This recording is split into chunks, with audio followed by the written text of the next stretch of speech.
Karnataka state ban तो नहीं लगा सकता। मैं अभी देख रहा था, वीरप्पा मोइली साहब का भी स्टेटमेंट एक आया हुआ है जिसमें उन्होंने ये स्पष्ट कहा है कि कांग्रेस जो है वो बैन स्टेट गवर्नमेंट नहीं लगा सकती है। अगर आपको बैन लगवाना है तो आपको सेंट्रल को ही मूव करना पड़ेगा। प्रधानमंत्री जी ने स्वयं बजरंग दल पे बैन के बाद रिस्पांस में बजरंग बली की जय के नारे लगाने शुरू कर दिए ओपनली। तो इसका मतलब है कि उनके नेतृत्व में जो सरकार है, जो प्रेजेंट गवर्नमेंट है, वो तो इस बैन पे कभी एग्री नहीं करेगी। नमस्कार दोस्तों, मैं अजय प्रकाश और आप देख रहे हैं जनज्वार। कर्नाटक चुनाव के रिजल्ट के बाद अब कांग्रेस के वादों का वक्त आ गया है जिस पर की बात की जानी चाहिए। कांग्रेस ने तमाम तरह के कर्नाटक प्रदेश में वादे किए हैं। जाहिर तौर पर सरकारें अपने वादों को पूरा करना चाहती हैं और कोशिश भी करती हैं। लेकिन सबसे पहला और बड़ा जो सवाल है जिसको लेकर पूरा कर्नाटक चुनाव में चर्चा रही, वो थी बजरंग दल पर बैन का प्रश्न। पीएफआई पर पहले से बैन है। सरकार ने कहा था कि सरकार में आते ही वह बजरंग दल पर बैन करे। जब किसी संगठन पर बैन की बात की जाती है तो वह कैसे बैन होता है, वह बैन करते हुए क्या होता है और बैन कर देने का असर क्या होता है। और बजरंग दल जैसा संगठन जो विश्व हिंदू परिषद की शाखा है, और विश्व हिंदू परिषद जो आरएसएस की शाखा है, और आरएसएस जिसने भाजपा को बनाया है, तो क्या बजरंग दल पर जब कांग्रेस सरकार बैन लगाएगी तो उसका कोई असर हो पाएगा भी या नहीं। इन तमाम सवालों को जानने के लिए हम पूर्व आईपीएस वीएन राय के पास चलते हैं। इस वक्त वह हमारे साथ मौजूद हैं। वीएन राय साहब, आपका जनज्वार में स्वागत है। और हमारा धन्यवाद। पाठक और दर्शक एज एक्सपर्ट जानकार आपसे जानना चाहेगा कि बजरंग दल पर बैन लगाना सरकार के लिए क्या इतना आसान है। दूसरा सवाल ये कि क्या बजरंग दल पर कैसे बैन लगेगा और उसका असर जिस तरह का समाज उम्मीद करता है, जिसने कांग्रेस को वोट दिया है, वह दिखाई देगा भी या नहीं। जी सर। देखिए, किसी टेररिस्ट ऑर्गेनाइजेशन पे जो बैन है वो यूएपीए में लगता है, यानी अनलॉफुल एक्टिविटी जो आपकी एक्ट है, टेररिस्ट एक्ट जो है, अ, उसी के अंतर्गत ये लगता है। ये सेंट्रल एक्ट है और इसमें पावर्स जो है वो सेंट्रल गवर्नमेंट की है बैन लगाने की, तो स्टेट गवर्नमेंट की तो पावर्स है नहीं। तो कर्नाटका स्टेट बैन तो नहीं लगा सकता। मैं अभी देख रहा था, वीरप्पा मोइली साहब का भी स्टेटमेंट एक आया हुआ है जिसमें उन्होंने ये स्पष्ट कहा है कि कांग्रेस जो है वो बैन स्टेट गवर्नमेंट नहीं लगा सकती है। अगर आपको बैन लगवाना है तो आपको सेंट्रल को ही मूव करना पड़ेगा। लेकिन आप पूरा केस तो बना ही सकते हैं, आप एक मजबूत केस बना करके और बाकायदा उसको सेंटर को भेज सकते हैं एसेंट के लिए, और लगातार उसको जो है आप जीवित रख सकते हैं उस इशू को। लेकिन जो स्टेट ऑफ अफेयर्स अभी है, पता नहीं, हो सकता है उनके लीगल लिबरलीज क्या राय दें, क्योंकि ये लॉ एंड ऑर्डर का सब्जेक्ट है और स्टेट भी इसमें एम्पावर्ड है। अभी तक तो किसी स्टेट ने कभी ऐसा कोई अटेम्प्ट किया नहीं। तो एक नया ये चीज है और देखते हैं कि इसको कैसे ये लागू करते हैं। लेकिन अगर इसको वास्तव में एक दफा ये जो रिटॉरिक है इसको हम अलग कर दें, मतलब ये तो एक पॉलिटिकल रिटॉरिक हो गया, इलेक्शन का रिटॉरिक हो गया कि हम बजरंग दल को बैन कर दें। इसको एक बार अलग कर दें तो आपके पास तमाम तरीके हैं जिससे आप एक्शन ले सकते हैं, बहुत स्ट्रिंजेंट एक्शन ले सकते हैं। जैसे कि सुप्रीम कोर्ट ने ये आदेश दिया हुआ है कि आप सो मोटो जो है एक्शन लीजिए, जो रिलीजियस हेट्रेड फैलाते हैं, स्पीचेस हैं, जो डॉक्यूमेंट्स हैं जो लोग सर्कुलेट करते हैं, जिनके एम्स यही हैं, उनके खिलाफ एक्शन लीजिए। और ऐसे तमाम स्टेटमेंट्स और स्पीचेस आपको मिल जाएंगी जो वहाँ पे, और ऐसे ऑर्गेनाइजेशन मिल जाएंगे तो उनके खिलाफ एक्शन ले सकती है स्टेट गवर्नमेंट। और वहाँ भी सजाएं काफ़ी हैं, कोई कम तो है नहीं। नॉन बेलेबल सेक्शंस हैं और काफ़ी सीनियर लोगों ने भी इनके, भाजपा के और दूसरे लोगों ने इस तरह की बातें की हुई हैं, तो उनके खिलाफ स्टेट गवर्नमेंट एक्शन ले सकती है, कांग्रेस गवर्नमेंट। तो बैन एज सच तो तुरंत वो नहीं लगा पाएंगे, लेकिन एक्शन तो वो इनिशिएट कर सकते अब सर ये है कि एक पॉलिटिकल ली तौर पर जब चुनाव हो रहा था तो कांग्रेस ने ये वादा किया। जिस वोटर ने उसको ऐतिहासिक रूप से जीत दी है उसके भरोसे का सवाल है। चूंकि आप पुलिस डिपार्टमेंट में रहे हैं, कई जगहों पर मुखिया रहे हैं, लंबा एक अनुभव रहा है, हर तरह के पदों पर रहे हैं। तो जब इस वैन की प्रक्रिया पर हम बात करते हैं तो इम्प्लीमेंट करने की इच्छा शक्ति की भी बात होती है। जैसे उत्तर प्रदेश में योगी के आने के बाद बिना बैन किए हुए मुस्लिम समाज के तमाम काम धंधों पर अपने आप बैन लग गया था।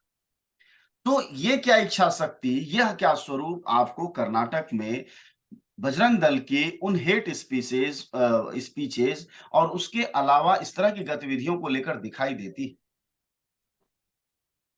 देखिए, यूपी सरकार का कंपैरिजन तो मुझे नहीं लगता ठीक होगा, क्योंकि उनके बहुत से एक्शन क्वेश्चनेबल हैं जी। और लगातार उन पे सवाल उठाया गया है, मीडिया में सवाल उठाया गया है, बौद्धिक समाज में सवाल उठाया गया है, हुँ, सामान्य साधारण समाज में सवाल उठाया गया है, और कोर्ट्स में भी सवाल उठाया गया है, और टिप्पणियां भी अगेंस्ट आई हैं उनके कई।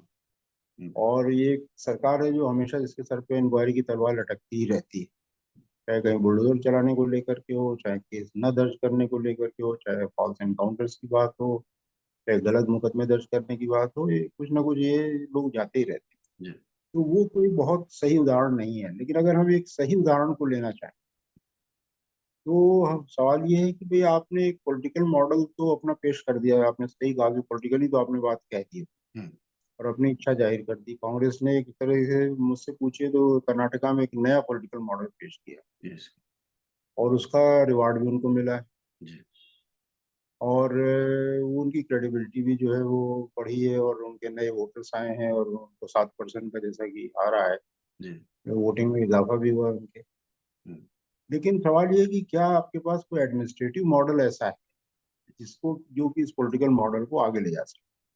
क्योंकि पॉलिटिकल मॉडल अपने आप तो उसके पैर होते नहीं चलने के लिए, उसको कोई बिल्कुल, एडमिनिस्ट्रेशन चाहिए जो उसको आगे ले जा सके। हुँ, तो ऐसा कोई एडमिनिस्ट्रेटिव मॉडल तो अब तक सरकारों, जो कांग्रेसी सरकारें हैं, उन्होंने कहीं दिया नहीं। न इस बारे में कोई उनकी बातचीत होती है, मैंने तो कोई सुना नहीं कि वो इस पे बातचीत करें। जी, उनका एडमिनिस्ट्रेटिव मॉडल वही है जो सक्सेसिव गवर्नमेंट्स का चला आ रहा है, यानी जो कॉलोनियल एक मॉडल था एडमिनिस्ट्रेशन का, पुलिसिंग का और इस तरीके के एक्ट्स को लागू करने का, वही मॉडल हमने अडॉप्ट किया था, और हम उसी को थोड़ा बहुत चेंज करके वक्त बे वक्त और उसी को चलाया जा रहा है। तरीका वही है, वही मशीनरी है, वही मुद्दे होते हैं, वही इशूज उठते हैं, उसी तरीके से लोग अरेस्ट होते हैं, जी, वगैरह वगैरह होता है। हुँ, तो अगर उसी मॉडल से करना है तो आपको भी वही कोई सफलता खास नहीं मिलेगी, ये तो सही बात है। आप हुँ, कुछ एक एक्ट केसेस दर्ज कर लेंगे, कुछ दिनों बाद जमानतें हो जाएंगी, कुछ और केसेस होंगे, थोड़े से लाई लो होंगे, फिर और एक्शन होगा, वगैरह वगैरह। हुँ, लेकिन जब आप एक बात ये कहते हैं कि साहब नफरत की दुकान को बंद करना बंद है, कर बिल्कुल, आप तो नफरत की दुकान के तो इतने स्टोर्स खुले हुए हैं, हाँ, रिटेल शॉप्स इतनी खुली हुई हैं, जी, जो बिल्कुल शाखाएं वह लगती हैं रक्त बाजारों में, बीज की तरह है, हाँ, रक्त बीज की तरह आपने फैला रखा है। जी, तो पॉलिटिकली तो कहना एक आपका ठीक है, आपका रिजॉल्व शो करता है, लेकिन एडमिनिस्ट्रेशन कहाँ है आपके पास? वो एक वो बड़ी चुनौती एडमिनिस्ट्रेशन जब है तक, मतलब, हाँ, वो एडमिनिस्ट्रेशन क्या आप डेवलप कर सकते हैं? क्या आपने वो दृढ़ता या वो निश्चय है कि आप वो एडमिनिस्ट्रेशन को डेवलप कर सकें? हुँ, मुझे तो डाउट है, लेकिन हमें एक बार देखना चाहिए। मैं तो शुरू से कहता आ रहा हूँ कि राहुल गांधी जो है, जो इस समय जी, कांग्रेस के सर्वोच्च नेता हैं डिफैक्टो, हुँ, तो राहुल गांधी का मतलब एक कंसिस्टेंसी तो रही है बिल्कुल, उनकी, लगातार इस इश्यू को लेकर के वो कंसिस्टेंट स्टैंड उनका रहा है। ऐसा मतलब स्टैंड उनके पिता का भी नहीं था, नहीं था, और मैं नहीं समझता कि किसी भी प्राइम मिनिस्टर का, कांग्रेसी प्राइम मिनिस्टर का इतना कंसिस्टेंट स्टैंड रहा है जो राहुल गांधी ने रखा है। जी, तो इसमें इसीलिए वो कैसे आगे बढ़ते हैं जी। या नहीं बढ़ते हैं, ये देखने वाली बात आप सब जानते हैं कि जनज्वार का खर्च आपके जनसहयोग की बदौलत चलता है।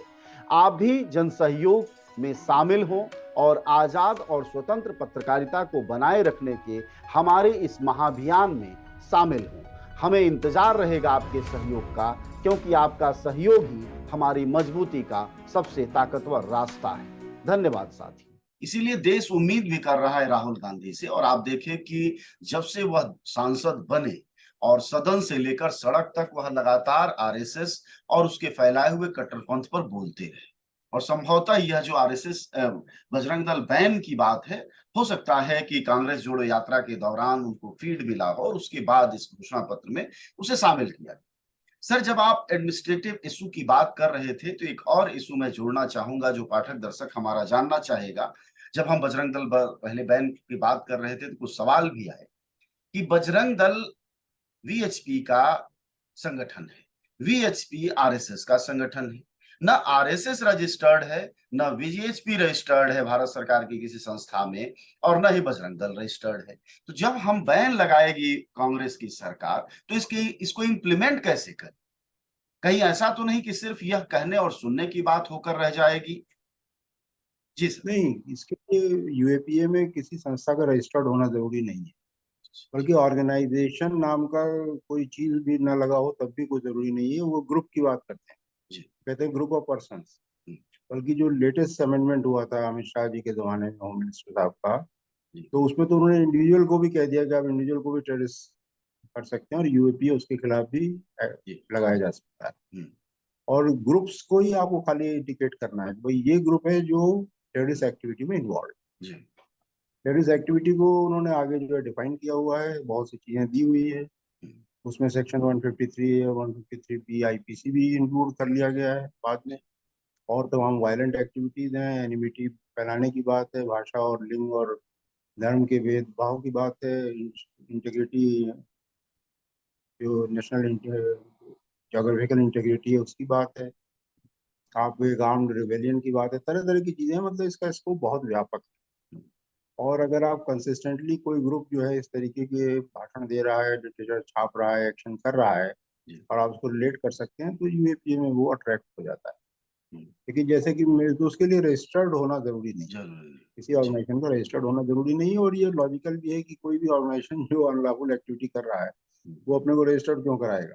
हाँ, अब जैसे लेफ्ट विंग के एक्सट्रीमिस्ट ऑर्गेनाइजेशन हैं, जी। जो आपके अलकायदा है, वो आप में रजिस्टर्ड कराने थोड़ी आएगा। अब अलकायदा को हमने यूएपीए में डिक्लेयर किया हुआ है, हम्म, तो वो कोई रजिस्टर्ड कराने तो आएगा नहीं। त्रिपुरा जी। में एक्सट्रीमिस्ट ऑर्गेनाइजेशन थे, वो डिक्लेयर हुए, हम्म, तो वो रजिस्टर्ड कराने तो नहीं आएंगे। जी। पीएफआई का चलो एक अलग केस था हम्म, कि उन्होंने अपने को शायद रजिस्टर्ड भी कराया होगा और जो भी हम्म, किया होगा, जी। लेकिन ज्यादातर ऑर्गेनाइजेशन अपने को रजिस्टर्ड नहीं कराते। और ऑर्गेनाइजेशन भी होना जरूरी नहीं है, group of person is enough hmm, to attract the provisions of UAPA. Hmm. अब सर, बजरंग दल से अगर थोड़ा हम आगे बढ़ें और यह समझने की कोशिश करें कि जब बैन लगेगा तो उसको इम्प्लीमेंटेशन में वह किस तरह दिखता है। जैसे आरएसएस पर भी बैन लगा है, कांग्रेस की सरकारों में भी बैन लगा है। एक ऑर्गेनाइजेशन है जिससे मुकाबले में कांग्रेस ने कहा वो पीएफआई है। पीएफआई पर अगर बैन लगाया है भारत सरकार ने तो उसका असर दिखाई दे रहा है। बजरंग दल पर वह असर क्या दिखेगा, जबकि बैन लगाने का काम केंद्र सरकार का है? जी सर। देखिए, ये केंद्र सरकार के रहते बजरंग दल पे ये तो कभी एग्री करेंगे नहीं कि साहब बैन लगाया जाए। जी। किसी न किसी बहाने ये उसको टालते नहीं, ही ये तो रहेंगे, उसी ये तो जाहिर सी संगठन से बात आते हैं तो कैसे कर सकते? है। अब मतलब एक सिलसिला है संगठन का ना। जी। मतलब चलो, हम ये नहीं कह सकते सीधा सीधा कि बजरंग दल हाँ। का जो संगठन है वो इस सरकार का नहीं, भागीदार है। बजरंग दल का नहीं भाजपा सर, अगर हम वो देखें जो घोषित है, घोषित ये है कि 1985 या 86 में बजरंग दल वीएचपी से बनता है। तो और बीएचपी आरएसएस से बनता है। आरएसएस के तमाम नेता भाजपा के नेता हैं। तो इसका भी कोई ऑफिशियल डाटा वो नहीं है। लेकिन एक सिलसिला में तो ये सब एक दूसरे से जुड़े लोग हैं। आरएसएस से आया हुआ जुड़े मोदी तो जी अपने हैं, आप को कहते हैं, अमित शाह अपने आप को कहते हैं और डिक्लेयर्ड है ये। लेकिन वीएचपी का एग्जिस्टेंस हमेशा आरएसएस से अलग रहा है, एक जी। तरीके से देखा जाए तो। हाँ। उनका एक ऑर्गेनाइजेशनल स्ट्रक्चर अपना इंडिपेंडेंट रहा है। हम्म। तो खैर चलो, अगर हम इतना डायरेक्टली ना भी इनको नबी जोड़ कहे पाए, जी। बिल्कुल। लेकिन तब भी इतना तो हम जानते हैं कि सेंटिमेंटली, इमोशनली, नोशनली वो किसी न किसी रूप में वो कनेक्टेड तो है ही है। जी। और ये जब प्रधानमंत्री जी ने स्वयं बजरंग दल पे बैन के बाद रिस्पांस में बजरंगबली की जय के बलि। नारे लगाने शुरू कर दिए हम्म, ओपनली, तो इसका मतलब ये है कि उनके नेतृत्व में जो सरकार है, जो प्रेजेंट गवर्नमेंट है, वो तो इस बैन पे कभी एग्री नहीं करेगी। अगर बैन पे एग्री करती है तो उसकी बहुत सी बातें जो वो कह रहे हैं, उनका जो कोर बैंक है वो तो खिसक जाएगा सारा का सारा। हम्म, तो पॉलिटिकल लड़ाई ये बड़ी तगड़ी लड़ाई है, ये इतनी आसान लड़ाई नहीं है। हम्म, और एडमिनिस्ट्रेशन, जैसे आपने ठीक कहा कि साहब आप तैयार भी हैं कि नहीं, मान लो हम्म, कल को किसी ने खुदा न खास्ता आपका ऐसे बन भी जाए, जी। क्योंकि यूएपीए आपको काफी शक्तियां जो देता है, बड़ी अनलिमिटेड पावर्स। जी। मतलब अगर आप बैंड ऑर्गेनाइजेशन के मेंबर हैं तो आपको अरेस्ट किया जा सकता है। अगर आप किसी को फाइनेंस कर रहे हैं बैंड ऑर्गेनाइजेशन या ग्रुप को, तो भी आपको अरेस्ट किया जा सकता है। अगर आपने प्रोसीड्स जो है उससे, उस एक्टिविटी से कोई जी। प्रोसीड्स बनाए हैं, कोई संपत्ति बनाई है, कुछ और किया, वो जब्त किया जा सकता है। तो अनलिमिटेड पावर्स हैं इसके अंदर। लेकिन उसमें थोड़ा सा ये भी है कि भाई एक ट्राइब्यूनल बनेगा, हाईकोर्ट का जज होगा उसका इंचार्ज, अध्यक्ष जो है, और वो ट्राइब्यूनल उसको 30 दिन में के में आपको सबमिट करना पड़ेगा केस। और उसको स्क्रूटनी करेंगे, और स्क्रूटनी करने के बाद वो जो है प्रूव करेंगे, तभी वो बैन वास्तव में माना जाएगा। यूएपीए का भी बैन फाइनली तभी माना जाएगा जब ये ट्राइब्यूनल उसको जो है पूरी तरीके से प्रूव करेगा। जी। तो अब यही सर केस, यही जी प्रोसीजर वहां भी फॉलो होगा, लेकिन पॉलिटिकली आप भी समझ रहे हैं कि मतलब ये क्लैश ऐसा है हम्म, कि ये पॉलिटिकल लड़ाई तो चलती रहेगी, बट एडमिनिस्ट्रेटिव लेवल पे ये शायद कम से कम निकट भविष्य में ना ही पहुंचेगी। जी सर, एक उदाहरण के साथ अगला सवाल कि बिहार में नीतीश कुमार और आरजेडी की सरकार है। न चाहते हुए भी नीतीश कुमार जिस जिले से आते हैं और उसके आसपास के जिलों में दंगे, लोग मारे गए। लोगों ने कहा कि सरकार के बजाय इसमें पुलिस अधिकारियों का बड़ा रोल है, जो कि भाजपा की परंपरा से आते हैं। फिर मैं कहूंगा इस आरोप को अगर सीधे न लगाया जाए, तब भी आप पुलिसिया सुधार पर लगातार बातचीत करें। जब बैन की बात करेगी कर्नाटक में सरकार और पुलिस का एक सिस्टम है, तो उसमें पुलिसिया सुधार की कितनी बड़ी गुंजाइश है, जिसके जरिए इस बात को मुकम्मल किया जा सकेगा कि हेट स्पीसीज या इस तरह की नफरत की सौदागरी बंद होगी और मोहब्बत की दुकानें सजाई जाने सुनिश्चित की जाएंगी। नहीं, जो पुलिस का आज के दिन स्टेटस है, अगर पॉलिटिकल विल है तो जी। पुलिस एक्ट करेगी। हम्म, ये कहीं की भी पुलिस हो, वो अवश्य ही एक्ट करेगी, लेकिन पॉलिटिकल विल चाहिए। और आप में मतलब आपको क्रेडिबिलिटी चाहिए पुलिस की, आपकी लेजिटिमेसी इंटैक्ट होनी चाहिए कि आप सही एक्शन दे रहे हैं, जी। और आप केस को एक अच्छा बिल्डअप, अच्छा केस बनाए। खाली उसको पॉलिटिकल स्लोगन या पॉलिटिकल जो है वो सिर्फ नारेबाजी बना तक करना ना छोड़। सीमित करें। जी।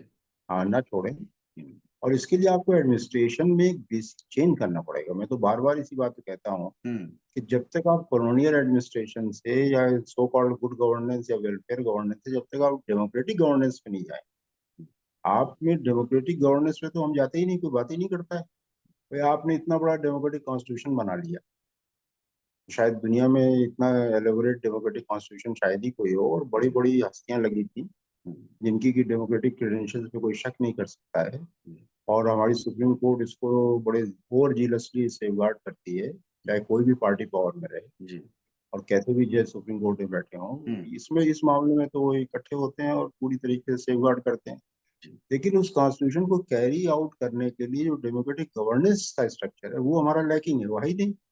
आपने ठीक कहा कि कल को आप इसी पुलिस को अगर ये हवाले कर दीजिए, और जो हम्म, उनकी अपनी मेंटेलिटी है, सोच है एक इंडिविजुअल की और दूसरी तीसरी, जी। उसके साथ क्या वो ऑनेस्टली इसको इम्प्लीमेंट कर पाएंगे? तो डेमोक्रेटिक गवर्नेंस पे आपको, जब तक आप उस लेवल पे नहीं आएंगे जहाँ की सरकार की जिम्मेदारी होगी वो गवर्नेंस के जो बेनिफिट्स हैं वो पब्लिक तक पहुंचाएं। यानी पब्लिक आपके दरवाजे दरवाजे पे नहीं ठोकर खाती घूम रही है, ये सरकार के ऊपर आयद होगा, अकाउंटेबिलिटी होगी कि जो भी एक्ट या लॉ या जो भी स्कीम लागू की जाती है वो लास्ट बेनिफिशियरी तक मिले। और अगर बेनिफिशियरी को नहीं मिलती तो उसके लिए रिस्पॉन्सिबल जो है वो गवर्नमेंट फंक्शनल ही होगा, गवर्नमेंट। उसकी मशीनरी होगी, ना कि वो आदमी रिस्पॉन्सिबल होगा। भाई, आपने ये फॉर्म नहीं भरा, आपने वो नहीं किया, आप यहाँ नहीं गए, आपने रिमाइंडर नहीं दिया, आप लिए बैठे हुए हैं, नहीं। अगर मैं एक स्कीम बनी हुई, मान लो राइट टू एजुकेशन एक्ट बना, जी। राइट टू एजुकेशन एक्ट में अगर किसी एक मोहल्ले में आपको 4 ऐसे बच्चे मिल जाते हैं जो किसी भी एजुकेशन सिस्टम से कनेक्टेड नहीं है, तो वो जिसका जुरिडिक्शन है एजुकेशन ऑफिसर का, वो एजुकेशन ऑफिसर जिम्मेदार होगा, वो बच्चे नहीं जिम्मेदार है, उनके पेरेंट जिम्मेदार नहीं है। तो गवर्नेंस का जो आपको डेमोक्रेटिक ढांचा लाना पड़ेगा, वो ढांचा जब तक आप नहीं लाओगे, अनफॉर्चुनेटली उस पर बात नहीं हुई है। मैं तो बार बार कहता हूँ कि पॉलिटिकल तो आपने विक्ट्री कर ली, कर दिया, बिल्कुल। लेकिन पॉलिटिकल विक्ट्री को आप मजबूत कैसे करोगे जब तक एडमिनिस्ट्रेटिव विक्ट्री नहीं लाओ? जी, बिल्कुल।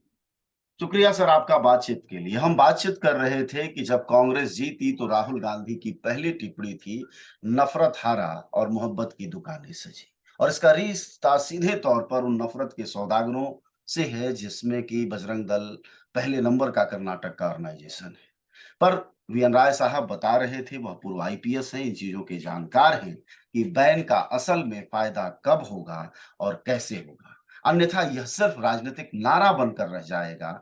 लेकिन जिस जनता ने बम्पर वोट दिया है कांग्रेस को, अगर उसको भरोसे में रखना है और 2024 दिखाई दे रहा है, अगर वाकई मोहब्बत की दुकानें सजानी हैं, तो प्रशासनिक स्तर पर वह लोकतांत्रिक मूल्यों वाली एक पुलिसिया सिस्टम भी विकसित करना होगा, पार्टी में भी और एडमिनिस्ट्रेशन में भी। शुक्रिया आपका बातचीत के लिए, धन्यवाद।